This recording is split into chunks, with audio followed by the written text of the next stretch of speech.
Hello, my name's Graham, and you may not want to take any notice of what I'm going to say next. Australia is heading within 10 years to a very serious depression. Not just a mental depression, set mad by its idiomatic madness in regards to trying to do something about climate change, which now that only the politicians alone and a few of their paid supporters will go along with the deception that Australia can be involved in tackling a global climate change. When these people can't even manufacture a motor car themselves, so they give themselves powers they don't have. They're not very good at organising much at all, other than very big traffic jams. Now, what they've done in Australia, they've ignored some very, very basic principles about economics, or managing the economics as it goes forward into the future.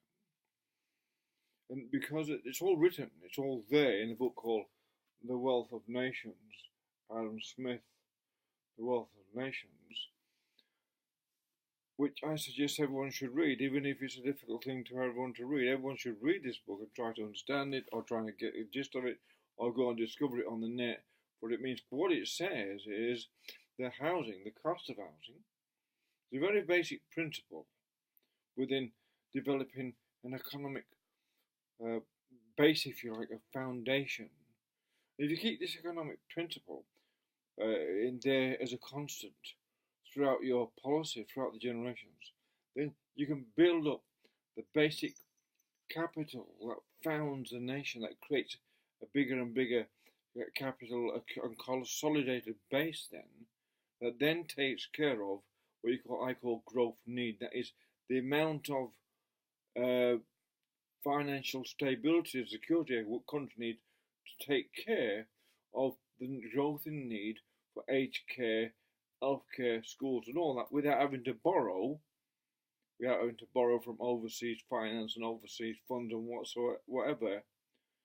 You have to, like they are now, to finance them simply by keeping the rents and housing at 25% of one person's wage, like it used to. If you did that and had that system as a constant, then you have no problems whatsoever running an economy way into the future if we're nice and steady as a rock.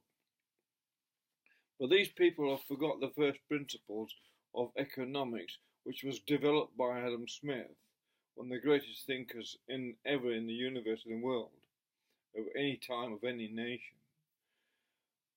And they've ignored all his teachings.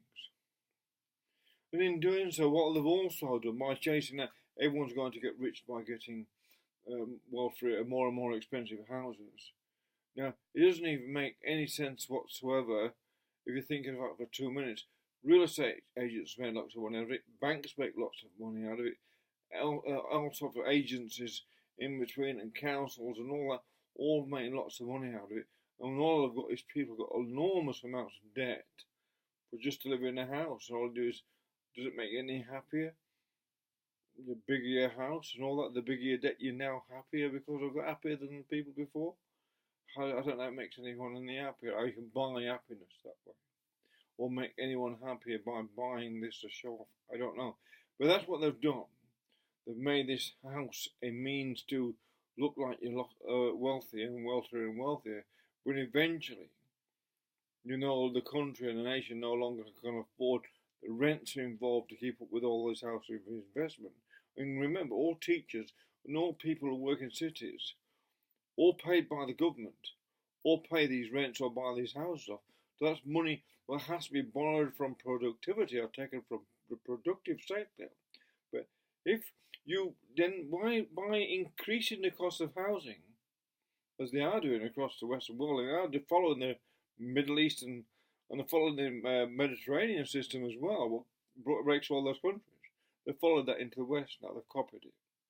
And what that does means it creates sort of a peasant class of people. People can never get off the ground because of the wages become so low, or doesn't matter how high wages are, the value of those wages is so low they're just enough to pay your rent and electricity, and then just get by with food and the basics. And that's not a modern economy. That's a very old, ancient Roman, if you like. It's a very ancient economy. The Australian and the Australian people, oh, this is a modern economy. No, it's not. It's a primitive idea about running an economy, pre-Adam Smith, if you like. When the wages are, when two people working's value of their wages can hardly pay rents and basic bills, and they're sort of having to borrow money to do that, and they keep up with consumption, discretionary spending, then it's not a modern economy that's been failed through a constant failure of the generations of politicians to take care of the very basic necessities of life, which is housing and electricity. And what the Australian politicians have done also, just pretending they're trying to do something about climate, they have to be pretending. They're not real. All they did was sell off all the little bits and pieces of the electricity grid to anyone who's going to fund one of their mates who's an agent, financing for $1 million for doing the deal. And that's all, most of it's all about, as Clive Parman explains better than I will here. But because of this, because they've done these two things, and Adam Smith only took into account their cost of housing, but in value of labour and all that, and he said housing should be a constant about 5% profit per year, which is fine, and 5% interest per year, which is the profit. But when they lowered the interest rates so much, that allowed those with more money to grab more of these assets, and therefore the caused a kind of gold rush, a housing rush. Everyone rushed into it, inflated the cost of housing. Now we started from the beginning of a great economic collapse in Australia.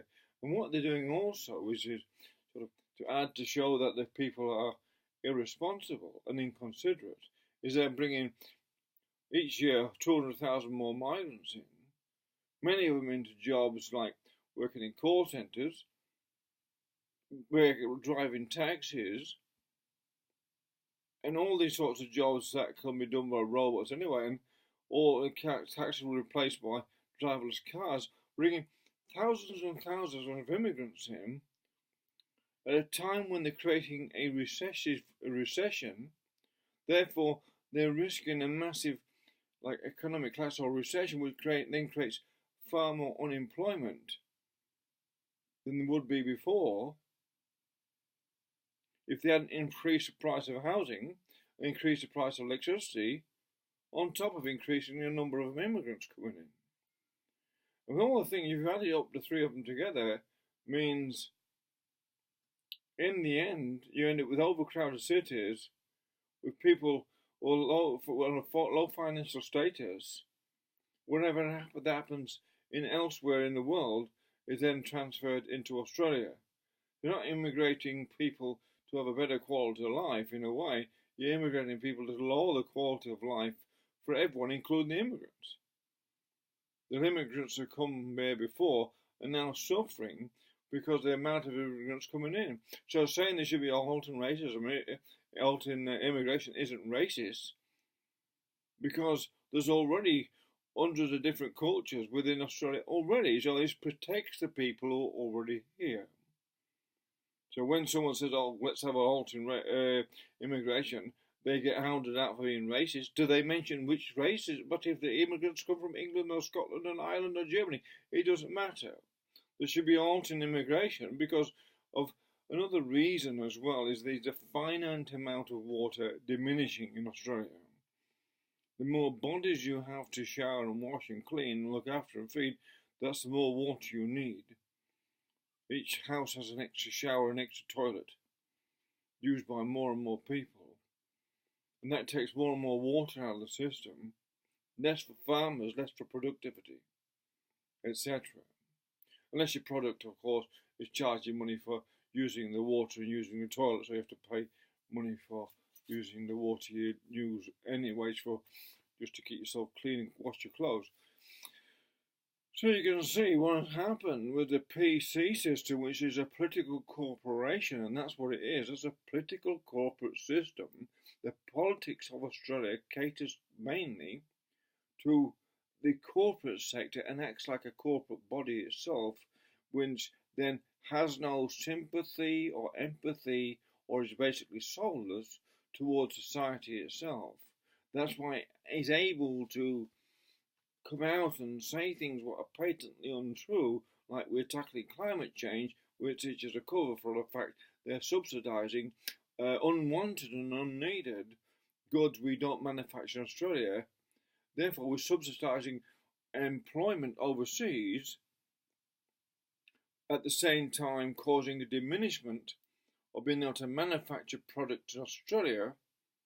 Therefore, we're creating a collapse in that form of employment, and by upping the price of electricity, we're reducing our ability in housing. Upping the price of electricity reduces then the ability to be able to afford wages or increase the amount of jobs by a natural gain in productivity, by a natural entrepreneurs coming in and creating more and more openings for employment, because they can't afford to do that.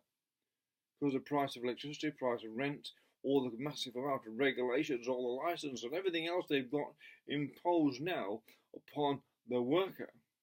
And the worker is equally the people who employ the workers are the hardest workers. The people who employ are usually the hardest workers of all, because they're flat out 12 hours a day. They're working to try and keep from going under, and trying to keep their business running, and trying to keep their employees employed. So the government is imposing so much stress on the whole of the system.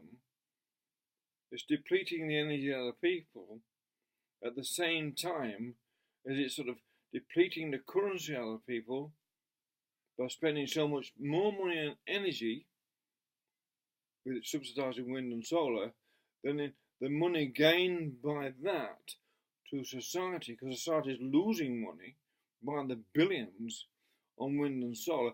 And by the year 2030, we could estimate now $2 trillion will be lost to society because of wind and solar. And therefore, possibly there will be a great big depression in Australia by within 10 years from now. There'll be then maybe a collapse in the share prices, because you've got a collapse in house prices. I don't know how they resurrect it with lower and lower wages. I don't know how to pay more wages or higher wages. You can't resurrect the house price inflation. It cannot be resurrected from here. It's impossible. It's a physical and mechanical impossibility to resurrect house prices from here. And it's an impossibility now to resurrect this system as it is, and therefore Australia needs a new system. Because once the share prices collapse, that will mean that the people's we call retirement funds, super funds, will also vanish with them. And that means the whole another series of questions we have to examine. How does Australia go about making sure we act the things it can do and act now, knowing what we can actually work out and calculate, due to the simple regressive mathematical factors that are in play and continuing as we speak, as we enter another election. I'm suggesting the failure to understand Adam Smith, or to understand it and only use the bits where he suggests how you can get rich quick and stuff society, which seems to be the way they have gone. It's shameful, because it shows a lack of education in the people who are supposed to be leading the country. They're not leading the country, because no one leads your own country into a depression, especially when you can do the calculation. And it's not difficult. High housing inflation, high cost of electricity, massive amount of immigration into a diminishing job field, into a place where robots and AI are going to take more and more of these jobs, and those jobs become more expensive to fulfill for all number of reasons, rents, etc. Why have a big office when you can run something from a laptop and run as computers and that increase their abilities and 5G comes in, then you're starting to decrease your need for administration, you start to decrease your need for all sorts of humans across society, and yet they're bringing more and more humans in to Australia. You make your own mind up how you think about this, and be very careful what you vote for. You might be voting against your own children's future by following these people who say they're doing something about climate change when you know, and everyone knows by now, is patently untrue.